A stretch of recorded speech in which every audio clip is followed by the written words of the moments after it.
Hello friends, good evening दोस्तों। इस video में हम लोग यूपी पुलिस कांस्टेबल एग्जाम 2024 में पूछा सकने वाली मोस्ट इंपॉर्टेंट सिलेक्टेड प्रश्नों को सॉल्व करेंगे। दोस्तों, ये सारे क्वेश्चंस हमारे आपके एग्जाम में पूछे जाने वाले प्रश्नों के सभी टॉपिक्स, प्रश्नों के लेवल व प्रश्नों के ट्रेंड्स, इसके अलावा दोस्तों आपके प्रीवियस ईयर एग्जाम्स में पूछे गए प्रश्नों को पूरी तरह से एनालाइज करके बनाया गया एक मोस्ट इंपॉर्टेंट वीडियो है। तो दोस्तों, आप लोग इन्हें कॉन्सेंट्रेट होकर सॉल्व करें। क्वेश्चंस कम सॉल्व होने पर पुनः प्रश्नों का रिवीजन करें ताकि यूपी पुलिस कांस्टेबल के रिटन एग्जाम में आप लोग अच्छे से अच्छा स्कोर कर सकें। तो चलिए दोस्तों, ज़्यादा समय न लेते हुए हम लोग इन सभी मोस्ट इंपॉर्टेंट प्रश्नों को सॉल्व करना शुरू करते हैं। दोस्तों, क्वेश्चन नंबर 1 है हमारा, भारत के किस राज्य में अंतर्राष्ट्रीय विज्ञान महोत्सव 2023 का आयोजन किया गया। करंट का मोस्ट इंपॉर्टेंट क्वेश्चन है दोस्तों, बिल्कुल आपके ट्रेंड में है। क्वेश्चन है हमारा, भारत के किस राज्य में अंतर्राष्ट्रीय विज्ञान महोत्सव 2023 का आयोजन किया गया। तो करेक्ट आंसर होगा दोस्तों हरियाणा में। कहाँ पे? हरियाणा में। अब चलिए दोस्तों, करंट से हमारा क्वेश्चन आया हुआ है, तो इस टॉपिक से जितने क्वेश्चंस बनेंगे अधिकांश प्रश्नों को हम लोग यहीं पे कवर करेंगे। यही हमारे प्रिपरेशन की स्ट्रेटजी रहेगी दोस्तों, कि जिस भी टॉपिक्स को हम लोग उठाएंगे उस टॉपिक से जितने क्वेश्चंस बनते हैं अधिकांश प्रश्नों को पूरे एक्स्ट्रा फैक्ट के साथ वहीं पे कवर करेंगे। तो ध्यान से अगर दोस्तों सारे फैक्ट सिलेक्टेड रखे गए हैं। पहला क्वेश्चन है हमारा, ऑपरेशन अमृत किस राज्य में शुरू किया गया है। करंट का मोस्ट इंपॉर्टेंट क्वेश्चन है दोस्तों, ऑपरेशन अमृत किस राज्य में शुरू किया गया है। करेक्ट आंसर होगा केरल में। अगला क्वेश्चन है, महाराष्ट्र राज्य में देश के सबसे लंबे समुद्री पुल अटल सेतु का उद्घाटन किसने किया है। करेक्ट आंसर होगा प्रधानमंत्री नरेंद्र मोदी ने। अब ध्यान रखेंगे तो अटल सेतु कहाँ पे स्थित है, महाराष्ट्र में, ये भी आप लोग ध्यान रखेंगे। अगला क्वेश्चन है, बांग्लादेश की 5वीं बार प्रधानमंत्री कौन बनी है। तो शेख हसीना है। कौन है? शेख हसीना है। नेक्स्ट देखेंगे, भारतीय ओलंपिक संघ का सीईओ किसे नियुक्त किया गया है। तो रघुराम अय्यर को। किसे नियुक्त किया गया है? रघुराम अय्यर को। सीईओ का फुल फॉर्म ध्यान रखेंगे, चीफ एग्जीक्यूटिव ऑफिसर, मुख्य कार्यकारी अधिकारी। अगला क्वेश्चन है हमारा, अर्जेंटीना के नए राष्ट्रपति कौन बने हैं। करेक्ट आंसर होगा जेवियर मिलेई। कौन? Javier Milei. अगला क्वेश्चन है, मध्य प्रदेश के नए मुख्यमंत्री कौन बने हैं। तो मोहन यादव। कौन? मोहन यादव। अगला क्वेश्चन है, 4 स्टार ऑफ डेस्टिनी किस भारतीय सेवा प्रमुख जनरल की आत्मकथा है। तो एम नरवाने की है। किनकी? एम नरवाने की। करंट रिलेटेड है, इस तरह के क्वेश्चंस बराबर पूछे जाते हैं, ध्यान रखिएगा आप लोग। अगला क्वेश्चन है हमारा, जनवरी 2024 में जल्लीकट्टू महोत्सव का आयोजन कहाँ किया जा रहा है। तो तमिलनाडु राज्य में। किस राज्य में? तमिलनाडु राज्य में। अब ये क्वेश्चन डायरेक्टली भी पूछा आता है दोस्तों, इसे करंट के से जोड़ के बनाया गया है। डायरेक्टली पूछा जाता है, जल्लीकट्टू नामक त्योहार या महोत्सव किस राज्य से संबंधित है या किस राज्य में मनाया जाता है। तो तमिलनाडु राज्य का एक त्योहार है, ध्यान रखेंगे। अगला है, साहित्य में नोबेल पुरस्कार 2023 से किसे सम्मानित किया गया। तो दोस्तों जॉन फासे को किया गया है, जो कि नॉर्वे के रहने वाले हैं। अगला है, ओडिशा के नए राज्यपाल कौन बने हैं। तो रघुवर दास हैं। कौन है? रघुवर दास हैं। अगला है, त्रिपुरा के नए राज्यपाल कौन बने हैं। तो इंद्रसेना रेड्डी नल्लू हैं। नेक्स्ट है, तेलंगाना के नए मुख्यमंत्री कौन बने हैं। तो रेवंत रेड्डी हैं। और छत्तीसगढ़ के नए मुख्यमंत्री कौन बने हैं। विष्णु देव साय हैं। ध्यान रखेंगे, सारे करंट के क्वेश्चन है, आपके लेवल के हैं, पूछे जा सकते हैं। आगे चलते हैं हम लोग। दोस्तों, प्रिपरेशन आप लोग कहीं से भी करें, ऑनलाइन करें या फिर ऑफलाइन करें, आपके जो पाठ्यक्रम है आपके सिलेबस में जो पूरी तरह से मेंशन किया हुआ है उनको आप लोग फोकस रखने का प्रयास करें। हो सके तो नोट डाउन कर लें, और जब आप लोग प्रिपरेशन करें आप देखें कि जो आप प्रिपरेशन आप कर रहे हैं वो हमारे दोस्तों उन सभी पाठ्यक्रम से कवर हो रहे हैं, नहीं हो रहे हैं। अगर नहीं हो रहे हैं तो फिर हम दिशाहीन चल रहे हैं। तो पूरे पाठ्यक्रम पर फोकस रखें और उस टॉपिक से जितने क्वेश्चंस बनते हैं सारे प्रश्नों को कवर करने का प्रयास करें। आप लोग जानते हैं कि काफ़ी इंतजार के बाद में वैकेंसी आई हुई है, अब इसको ऐसे ही अपने हाथ से न जाने दें।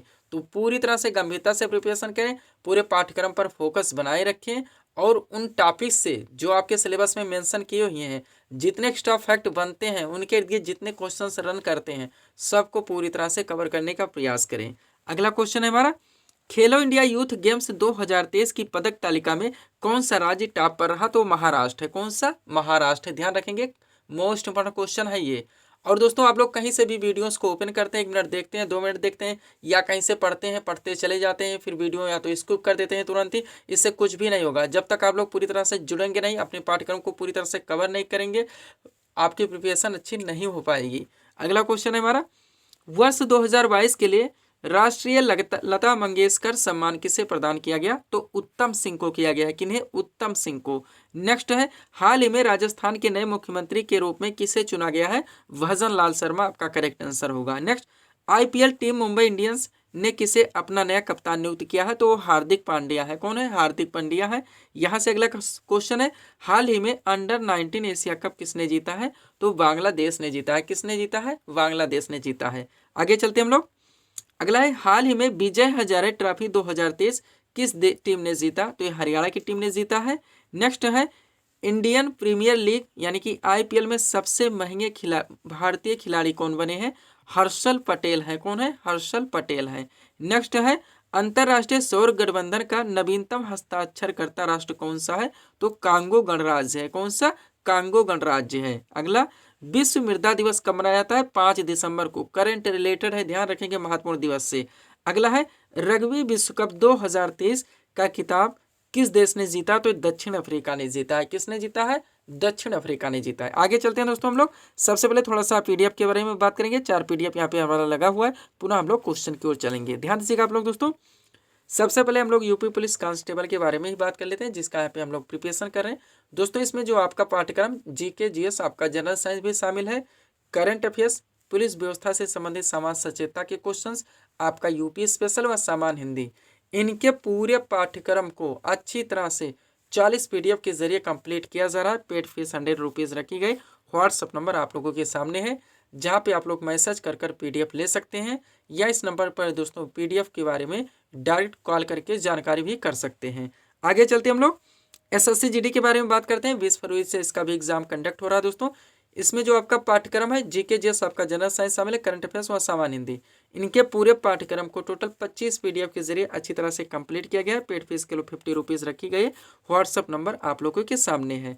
नेक्स्ट है दोस्तों, बिहार एसएससी 10+2 2023, लगभग फरवरी में इसका भी एग्जाम कंडक्ट करवाया जाएगा। इसमें जो आपके पाठ्यक्रम है, सामान्य ज्ञान, सामान्य विज्ञान और करंट अफेयर्स, इनके भी पूरे पाठ्यक्रम को टोटल 25 पीडीएफ के जरिए कंप्लीट किया गया है। पेड फीस के लिए 50 रुपीज़ रखी गई, और व्हाट्सअप नंबर आप लोगों के सामने है, जहाँ पे आप लोग मैसेज करके पीडीएफ ले सकते हैं, या पीडीएफ के बारे में जानकारी लेने के लिए दोस्तों आप लोग इस पर कॉल करके बात भी कर सकते हैं। आगे चलते हैं, लास्ट पीडीएफ के बारे में बात कर लेते हैं, जो कि यूपी पीएससी आरओ के पीटी एग्जाम का है। 2 पेपर करवाए जाएंगे, आप लोग जानते हैं। 140 क्वेश्चन आपका सामान्य अध्ययन होगा, और 60 क्वेश्चन आपके हिंदी के 6 चैप्टर से पूछे जाएंगे। इनके पूरे पाठ्यक्रम को टोटल 25 पीडीएफ के जरिए कंप्लीट किया जा रहा है। पेड फीस 100 रुपीज़ रखी गई। व्हाट्सएप नंबर आप लोगों के सामने है दोस्तों। एग्जाम की स्ट्रेटजी होती है कि जो आपके पाठ्यक्रम है उनको पूरी तरह से फॉलो करें, और उन टॉपिक से जितने क्वेश्चंस बनते हैं अच्छी तरह से रिवीजन करें, और जैसे जैसे आपके एग्जाम्स आएँ आप पूरी कॉन्सेंट्रेट होकर स्टडी करें, और अपने सिलेबस को दोस्तों एक तरफ से मान के चलिए कि कम से कम में करने का प्रयास करें। ऐसा नहीं कि हम कुछ भी पढ़ रहे हैं, आज वो पढ़े, 10 दिन के बाद उसका समय नहीं आया, फिर वो पढ़ लिए, फिर वो पढ़ लिए, किसी भी का रिवीजन नहीं हुआ, और फिर हम जाके एग्जाम में बैठ गए। तो इससे बैठने से केवल कन्फ्यूजन होगा, क्वेश्चन गलत होंगे, निगेटिव मार्किंग अलग झेलनी पड़ेगी। तो ऐसी कोई स्ट्रेटजी ना रखें, आप अपने पूरे सिलेबस को अच्छी तरह से समझ लें, उनको जान लें, फिर अपने टॉपिक्स के सारे क्वेश्चन को पूरा करें, और जैसे एग्जाम नज़दीक आए आपके प्रिपरेशन दोस्तों क्लियर होने चाहिए कि ये सारे टॉपिक्स हमारे क्लियर हो रहे हैं, रिवीजन हो चुका है। इस तरह से आप लोग स्ट्रेटजी लेने का प्रयास कीजिए। इस पीडीएफ में दोस्तों इतना दमखम लगा दिया गया है कि आप कम से कम समय में बिना इधर उधर भटके अपनी प्रिपरेशन अच्छे ढंग से क्लियर कर सकते हैं। उसके बाद मैथ और रीजनिंग आपका बचता है, आप लोग जानते हैं। ऑलरेडी इनके वीडियोस देख के अगर प्रैक्टिस कर लेते हैं तो आपकी प्रिपरेशन दोस्तों पूरी तरह से कंप्लीट हो जाती है। चलते हैं हम लोग नेक्स्ट क्वेश्चन की ओर। अगला क्वेश्चन देखिएगा दोस्तों, क्या है हमारा, उत्तर प्रदेश की आर्थिक राजधानी किसे कहा जाता है? यानी कि यूपी जीके से क्वेश्चन पूछा गया दोस्तों। तो सबसे पहले हम लोग इस क्वेश्चन को देखेंगे, इनके आंसर देंगे। पुनः इस टॉपिक से जितने क्वेश्चंस बनते हैं अधिकांश प्रश्नों को यहीं पे कवर करेंगे। ध्यान दीजिएगा, क्वेश्चन क्या रखा गया है, उत्तर प्रदेश की आर्थिक राजधानी किसे कहा जाता है? करेक्ट आंसर होगा कानपुर को। किसे कहा जाता है? कानपुर को। अब चलेगा एक्स्ट्रा फैक्ट में। पहला क्वेश्चन क्या है, उत्तर प्रदेश की न्यायिक राजधानी किसे कहा जाता है? वो है प्रयागराज। नेक्स्ट है, उत्तर प्रदेश की विधायी राजधानी किसे कहा जाता है? वो है लखनऊ। अगला है, उत्तर प्रदेश की न्यायिक खंडपीठ किसे कहा जाता है? वो भी है लखनऊ। किसी भी टॉपिक से क्वेश्चन उठाया जाता है दोस्तों पूरी तरह से डिजाइन करके, और उस टॉपिक से जितने क्वेश्चंस बनते हैं उनको वहीं पे प्रयास रहता है दोस्तों कि पूरी तरह से कंप्लीट कर लिया जाए, और ये सारे क्वेश्चंस आपके ट्रेंड में रहेंगे। अगला क्या है, उत्तर प्रदेश का कौन सा जिला कांच उद्योग के लिए प्रसिद्ध है? वो फिरोजाबाद है। नेक्स्ट है लाख बहुसी अभ्यारण्य, हाईलाइटेड है, आप लोग जानते हैं वन्यजीव अभ्यारण्य है, उत्तर प्रदेश के किस जिले में स्थित है? कन्नौज में है। नवाबगंज पक्षी विहार उत्तर प्रदेश के किस जिले में स्थित है? उन्नाव में है। पटना पक्षी विहार उत्तर प्रदेश के किस जिले में स्थित है? एटा में है। एक बार प्रिपेयर हो जाएंगे यहाँ से। अगला है आगरा नगर की स्थापना किसने की थी? करेक्ट आंसर होगा सिकंदर लोदी ने। नेक्स्ट है जौनपुर की स्थापना किसने की थी? करेक्ट आंसर होगा फिरोज शाह तुगलक ने। किसने? फिरोज शाह तुगलक ने। आगे चलते हम लोग, अगला क्वेश्चन हमारा क्या है दोस्तों, देखेंगे हम लोग। उत्तर प्रदेश का सबसे बड़ा आलू उत्पादक जिला, उत्तर प्रदेश का सबसे बड़ा आलू उत्पादक जिला कौन सा है? वो है फर्रुखाबाद। नेक्स्ट है उत्तर प्रदेश में भारत कला भवन कहाँ पर स्थित है? तो ये वाराणसी में स्थित है। हाईलाइटेड क्वेश्चन है, मोस्ट पढ़ा दोस्तों। भारत कला भवन उत्तर प्रदेश के किस जिले में स्थित है? डायरेक्टली ऐसा पूछा जा सकता है, वाराणसी में है। अगला है उत्तर प्रदेश में संगीत कला भवन, ये भी मोस्ट इंपॉर्टेंट है, कहाँ पर स्थित है? लखनऊ में। नेक्स्ट है उत्तर प्रदेश में किस प्रकार की जलवायु पाई जाती है? तो उष्णकटिबंधीय मानसूनी जलवायु पाई जाती है। नेक्स्ट है उत्तर प्रदेश का प्रसिद्ध दुधवा नेशनल पार्क किस जिले में स्थित है? तो ये लखीमपुर में है। कहाँ पे? लखीमपुर खीरी में। अब थोड़ा सा नोट देख लेंगे, लखीमपुर खीरी उत्तर प्रदेश का सर्वाधिक क्षेत्रफल वाला जिला है, ये भी आप लोग ध्यान रखेंगे। चलते हम लोग नेक्स्ट क्वेश्चन की ओर। अगला क्वेश्चन क्या उठाएगा दोस्तों, ध्यान दीजिएगा, मोस्ट इंपोर्टेंट टॉपिक से है। यंग इंडिया नामक पुस्तक के लेखक कौन है? करेक्ट आंसर होगा महात्मा गांधी। यानी महात्मा जो प्राचीन पुस्तकें हैं वहां से क्वेश्चन उठाया गया है। सबसे पहले हम लोगों ने क्वेश्चन देखे, उनका आंसर दिया।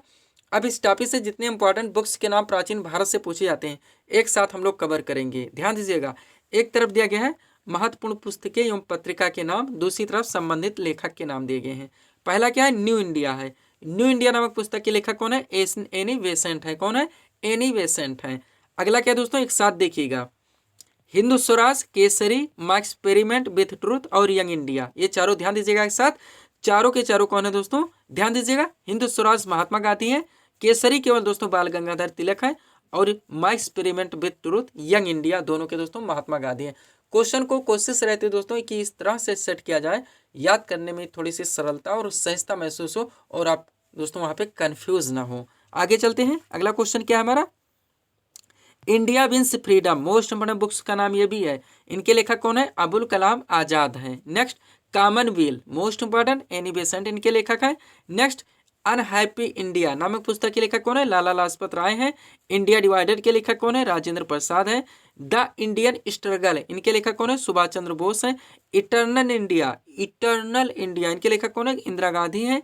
नेक्स्ट है कामायनी, ये भी बार बार पूछा था, हिंदी से जोड़ दिया गया दोस्तों। इनके लेखक कौन है? जयशंकर प्रसाद हैं। पूरी तरह से हमारे द्वारा दोस्तों आप लोगों को सब कुछ दिया जा रहा है, आपके सिलेबस को पूरी तरह से दोस्तों प्रिपेयर किया गया है और सारे पाठ्यक्रम को अच्छी तरह से नोट डाउन करके और क्वेश्चन को हर ट्रेन से दोस्तों यहाँ पे डाला जा रहा है, जिस तरह से कि पीडीएफ आप लोगों के लिए कम से कम समय में पूरी तरह से आपको दोस्तों प्रिपरेशन करवा सके। चलते हैं नेक्स्ट क्वेश्चन की ओर। अगला क्वेश्चन क्या है दोस्तों, अल हिलाल, ध्यान से देखिएगा, अल हिलाल नामक पुस्तक के लेखक कौन है? अबुल कलाम आजाद है। अंधा युग के लेखक कौन है? धर्मी भारती हैं। ए नेशन इन मेकिंग इनके लेखक कौन है? सुरेंद्र नाथ बनर्जी हैं। अगला मदर इंडिया इनके लेखक कैथरीन मेयो है। सत्यार्थ प्रकाश आप लोग जानते हैं, हाईलाइटेड है, स्वामी दयानंद सरस्वती हैं। हुमायूं नामा के गुलबदन बेगम और शाहनामा के लेखक कौन है? फिरदौसी हैं। ये इतना ध्यान रखेंगे तो ना ही क्वेश्चन यहाँ से मिस होंगे और ना ही गलत होंगे। 1.5 से 2 मिनट में हम लोगों ने एक टॉपिक को पूरी तरह से क्लियर कर लिया है। चलते हैं दोस्तों नेक्स्ट क्वेश्चन की ओर। अगला क्वेश्चन कहाँ से लिया गया, ध्यान दीजिएगा, क्वेश्चन है हमारा, विश्व स्वास्थ्य संगठन यानी कि WHO वर्ल्ड हेल्थ ऑर्गेनाइजेशन का मुख्यालय कहाँ पर स्थित है? करेक्ट आंसर होगा जेनेवा स्विट्जरलैंड में। कहाँ पे? जेनेवा स्विट्जरलैंड में। ये जो इंटरनेशनल ऑर्गेनाइजेशन से क्वेश्चन पूछे जाते हैं, आपका विश्व स्वास्थ्य संगठन, विश्व श्रम संगठन, अंतर्राष्ट्रीय व्यापार संगठन, ये सारे एक साथ दोस्तों यहाँ पे कलेक्ट किए गए हैं। जरूरत है एक अच्छी प्रिपरेशन आप लोगों को करने की, ध्यान दीजिएगा। आप चलिए दोस्तों शुरू करते हैं हम लोग। इस टॉपिक से जितने क्वेश्चंस बनते हैं सब कवर हो चुके हैं। एक तरफ दिया गया है पहले संगठन का नाम, उनके मुख्यालय और लास्ट में स्थापना वर्ष भी डाल दिया गया है ताकि ये टॉपिक पूरी तरह से क्लियर रहे। सबसे पहले क्या है, अंतरराष्ट्रीय ओलंपिक समिति, इनका मुख्यालय लुसाने स्विट्जरलैंड में है। एग्जैक्ट दोस्तों यहाँ पे ऑप्शन यानी कि एग्जैक्ट लोकेशन भी डाल दिया गया है कि अगर विकल्प में आपके स्विट्जरलैंड नहीं दिया था तो लुसाने दिया जाएगा। तो इस तरह से पूरे तरह से दोस्तों आप लोगों के क्वेश्चंस को यहाँ पे डिजाइन किया जाता है ताकि याद करने में पूरी तरह से दोस्तों सहजता हो। ऐसा ना हो कि क्वेश्चन यहाँ से पढ़ लिए एग्जाम में आप सॉल्व नहीं कर पाए, तो मैं ये नहीं चाहता। अब चलिए देखते हैं अंतर्राष्ट्रीय ओलंपिक समिति जिसका मुख्यालय लुसाने स्विट्जरलैंड में है और इसकी स्थापना हुई थी 1894 में। नेक्स्ट है अंतर्राष्ट्रीय क्रिकेट काउंसिल, इसका मुख्यालय दुबई में है और इसकी स्थापना 1909 में हुई थी। नेक्स्ट है अंतर्राष्ट्रीय श्रम संगठन, इसका मुख्यालय जेनेवा में है और इसकी स्थापना 1919 में हुई थी। कब? 1919 में। अगला क्या है दोस्तों? विश्व बैंक। आप लोग जानते हैं इंटरनेशनल ऑर्गेनाइजेशन से सारे क्वेश्चन मोस्ट इंपॉर्टेंट होते हैं। विश्व बैंक, इनका मुख्यालय कहाँ पे है दोस्तों? वाशिंगटन डीसी, यानी कि Washington District of Columbia, Washington District of Colombia.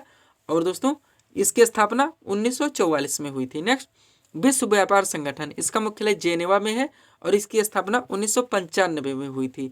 Next है अंतर्राष्ट्रीय मुद्रा कोष, मुख्यालय वाशिंगटन डीसी और स्थापना कब हुई थी? 1944 में। नेक्स्ट है संयुक्त राष्ट्र संघ यूएनओ, इसका मुख्यालय न्यूयॉर्क में है और स्थापना हुई थी 1945 में। नेक्स्ट है खाद्य एवं कृषि संगठन, मुख्यालय रोम में है और इसकी स्थापना भी हुई थी 1945 में। आगे चलते हम लोग 1945 में बहुत सारे ऑर्गेनाइजेशंस की स्थापना हुई थी, क्योंकि दोस्तों यूएनओ की स्थापना 1945 में ही हुई थी। अगला है अंतर्राष्ट्रीय न्यायालय, इसका मुख्यालय द हेग नीदरलैंड में है, स्थापना 1945 में हुई थी। अगला है संयुक्त राष्ट्र बाल कोष, मुख्यालय न्यूयॉर्क में है, स्थापना हुई थी 1946 में। अब दोस्तों इतने तो आप लोगों को मेहनत करने ही होंगे, जब हम कर रहे हैं तो आपको भी करने होंगे एग्जाम्स निकालने के लिए। ऐसे नहीं कोई भी टॉपिक आप छोड़ दें, अगर यहाँ से छोड़ेंगे तो एग्जाम में आप लोगों को क्वेश्चन वहाँ से छोड़ना पड़ सकता है, ध्यान रखिएगा। और यह क्वेश्चन अगर मिस होता है तो आप जानते हैं कितने रैंक नीचे चले जाते हैं। तुक्का मार के गलत कर देते हैं तो निगेटिव मार्किंग झेल के आप और ही नीचे चले जाते हैं। अगला क्या है? विश्व स्वास्थ्य संगठन, मुख्यालय जेनेवा और इसकी स्थापना 1948 में। नेक्स्ट विश्व मौसम विज्ञान संगठन, मुख्यालय जेनेवा और इसकी स्थापना 1950 में। नेक्स्ट है अंतर्राष्ट्रीय परमाणु ऊर्जा एजेंसी, मोस्ट इंपॉर्टेंट, मुख्यालय वियना ऑस्ट्रिया में है, इसकी स्थापना हुई थी 1957 में। नेक्स्ट है एमनेस्टी इंटरनेशनल, मुख्यालय लंदन यूनाइटेड किंगडम में है और इसकी स्थापना 1961 में हुई थी। आगे चलते हम लोग 2, 4, 6 और रह गए दोस्तों, देख लेते हैं उनको। सबसे पहले विश्व आर्थिक मंच, स्थापना कब हुई थी? मुख्यालय कहाँ पे है दोस्तों? तो जेनेवा स्विट्जरलैंड में है और इसकी स्थापना 1971 में। नेक्स्ट विश्व वन्य जीव संरक्षण कोष, स्थापना दोस्तों मुख्यालय इसका ग्लान स्विट्जरलैंड में है और स्थापना हुई थी 1961 में। नेक्स्ट है एशियाई विकास बैंक, मुख्यालय मनीला फिलीपींस में है और इसकी स्थापना 1966 में। सार्क आप लोग जानते हैं, आप लोगों के लिए मोस्ट इंपॉर्टेंट है, दक्षिण एशिया क्षेत्रीय सहयोग संगठन, इसके मुख्यालय काठमांडू नेपाल में है और इसकी स्थापना 1985 में हुई थी। लास्ट है संयुक्त राष्ट्र पर्यावरण कार्यक्रम, इसकी दोस्तों मुख्यालय नैरोबी केन्या में है और इसकी स्थापना हुई थी 1972 में। कब? 1972 में। तो ये टॉपिक पूरी तरह से यहाँ पे आप लोगों का क्लियर होता है दोस्तों। जरूरत है अब आप जैसे करें, ट्रिक लगाएं, कोई बार बार रट्टा मारें, जैसे भी करें क्वेश्चंस को मिस नहीं कर सकते आप लोग। और अगर बेटर होगा, मैं कहना चाहूँगा कि अगर PDF लेते हैं तो कोशिश कीजिए उनका प्रिंट आउट निकलवाने का। प्रिंट आउट निकलवाने के बाद में आप अच्छे से पंच करो सारे का। उसके बाद दोस्तों अंडरलाइन लगा के स्टडी कीजिए, पुनः उनका एक बार रिवीजन जरूर करने का प्रयास कीजिए, ताकि आप अगर इतना आप लोग कर लेते हैं तो एग्जाम के लिए परफेक्ट है। आगे चलते हैं हम लोग। क्वेश्चन क्या रखा गया है दोस्तों? ओणम क्वेश्चन है हमारा, ओणम किस राज्य का प्रसिद्ध त्योहार है? करेक्ट आंसर होगा केरल का है। कहाँ का है? केरल का है। अब इस टॉपिक में ऐसे क्वेश्चन डाले गए हैं जो आपके सभी वनडे एग्जाम्स में, इसमें आपका दोस्तों पॉलिटी भी है, हिस्ट्री भी है, जियोग्राफी भी है, इकोनॉमी भी है, विविध के चैप्टर्स भी शामिल कर लिए गए हैं, आपका जनरल साइंस भी है। इजी टू मॉडरेट क्वेश्चन का लेवल रखा गया है। प्रैक्टिस सेट मार के जो लोग प्रिपरेशन कर चुके हैं देख सकते हैं कि कितने क्वेश्चन सही हो सकते हैं अगर इजी ज़्यादा और मॉडरेट कम आते हैं। बाद में से मॉडरेट लेवल के क्वेश्चंस को भी डाला जाएगा, इस तरह से इजी टू मॉडरेट हमारे सारे क्वेश्चन क्लियर हो जाएंगे। तो चलिए दोस्तों शुरू करते हैं हम लोग। सारे क्वेश्चन सिलेक्टेड हैं, हर वनडे एग्जाम्स में पूछे जाते हैं और रिपीट होते रहते हैं। पहला क्वेश्चन क्या है? रेडियो एक्टिवता की खोज किसने की थी? करेक्ट आंसर होगा हेनरी बेकरल ने। अगला है पेसमेकर का संबंध शरीर के किस अंग से है? तो हृदय से है। नेक्स्ट कार्बन का सर्वाधिक शुद्ध रूप कौन सा है? तो हीरा है। नेक्स्ट है दूरबीन का आविष्कार किसने किया था? गैलीलियो ने। नेक्स्ट है भारत में रेल का आरंभ कब से हुआ? तो 1853 में। कब? 1800। मुंबई से ठाणे हम लोग पढ़ चुके हैं, मात्र कितने 34 किलोमीटर की दूरी पर चलाई गई थी। नेक्स्ट है संयुक्त राष्ट्र संघ की स्थापना कब हुई थी? अभी हम लोगों ने देखा 1945 में, डेट है 24 अक्टूबर। नेक्स्ट ओलंपिक खेलों का आयोजन कितने वर्ष के बाद होता है? तो 4 वर्ष के बाद। अगला है गोबर गैस गोबर गैस में मुख्यतः क्या पाया जाता है? कौन सी गैस? तो मीथेन होती है। नेक्स्ट, किसने सर्वप्रथम अशोक के शिलालेखों को पढ़ा? तो जेम्स प्रिंसेप ने। किसने? जेम्स प्रिंसेप ने। अगला क्वेश्चन क्या है दोस्तों? कुचिपुड़ी मोस्ट इंपॉर्टेंट लोकनृत्य से उठा गया, शास्त्रीय नृत्य एवं लोकनृत्य। कुचिपुड़ी किस राज्य का प्रसिद्ध शास्त्रीय नृत्य है? तो आंध्र प्रदेश का है। नेक्स्ट, गुरुमुखी लिपि किस सिख गुरु के द्वारा शुरू की गई थी? तो गुरु अंगद के द्वारा। नेक्स्ट है प्रसिद्ध पुस्तक गुलामगिरी के लेखक कौन है? ज्योतिबा फूले हैं। नेक्स्ट, भारत की सर्वाधिक बड़ी जनजाति कौन सी है? तो गोंड है। नेक्स्ट, मिड डे मील योजना किस वर्ष शुरू हुई थी? तो 1995 में। ध्यान रखेंगे ट्रेंड में सारे क्वेश्चन आपके जिस तरह से ट्रेंड में क्वेश्चंस बनते हैं पूरी तरह उसी तरह से इन प्रश्नों को डिजाइन किया गया है। अगला है नोबेल पुरस्कार पाने वाले प्रथम भारतीय नागरिक कौन थे? तो रविन्द्रनाथ टैगोर थे। 1913 में मिला था इन्हें गीतांजलि के लिए। नेक्स्ट, भारतीय राष्ट्रीय कैलेंडर का पहला माह कौन सा है? तो चैत्र है। नेक्स्ट, पंडित हरिप्रसाद चौरसिया का संबंध किस वाद्य से है? तो बांसुरी से है। नेक्स्ट, मधुबनी किस राज्य की लोक चित्रकला शैली है? तो बिहार की। हाईलाइटेड क्वेश्चन है मधुबनी चित्रकला बिहार राज्य का। नेक्स्ट, पंजाबी भाषा की लिपि कौन सी है? तो गुरुमुखी है। अगला है भारतीय कृषि अनुसंधान संस्थान कहाँ पर स्थित है? तो नई दिल्ली में। कहाँ पे? नई दिल्ली में। अगला है भारतीय दलहन अनुसंधान संस्थान कहाँ पर स्थित है? तो कानपुर में स्थित है। अगला, मोमबत्ती का जलना किस प्रकार का परिवर्तन है? तो एक रासायनिक परिवर्तन है क्योंकि वापस इसी स्थिति में ये नहीं आ सकती। अगला क्या दोस्तों? कपूर को किस विधि द्वारा शुद्ध किया जाता है? तो ऊर्ध्वपातन द्वारा। बार बार पूछा गया क्वेश्चन है ये। नेक्स्ट, प्याज एवं लहसुन में गंध किसके कारण होती है? तो पोटेशियम के कारण। नेक्स्ट, हाइड्रोफोबिया रोग किसके कारण होता है? तो विषाणु जनित रोग है। यहाँ पे विष्णु लिख गया दोस्तों, थोड़ा सा ध्यान देंगे, विषाणु होना चाहिए। नेक्स्ट है हल्दी के पौधे का खाने योग्य भाग कौन सा है? तो परकंद है। क्या है? परकंद है। और लास्ट क्वेश्चन है हमारा, सिरका में कौन सा अम्ल पाया जाता है? तो एसिटिक अम्ल है। कौन सा अम्ल है? एसिटिक अम्ल है। ध्यान रखेंगे आप लोग। तो ये थे दोस्तों इस सीरीज के टॉप एमसीक्यूज के प्रश्न जिनको यहाँ पे हम लोगों ने सॉल्व किए हैं। उम्मीद है दोस्तों आप सभी लोगों ने सॉल्व किए होंगे और देखे होंगे कि यहाँ से आपके कितने प्रश्न सही हो रहे हैं। तो दोस्तों इसी तरह के वीडियोस के लिए आप हमारे स्टडी चैनल सुकृपा क्लासेस से जुड़े चैनल को सब्सक्राइब करें ताकि हमारे द्वारा दी जाने वाले सभी वीडियोस आप क्रम से सबसे पहले देख सकें। तो मिलते हैं दोस्तों नेक्स्ट वीडियोस में। Thanks for watching.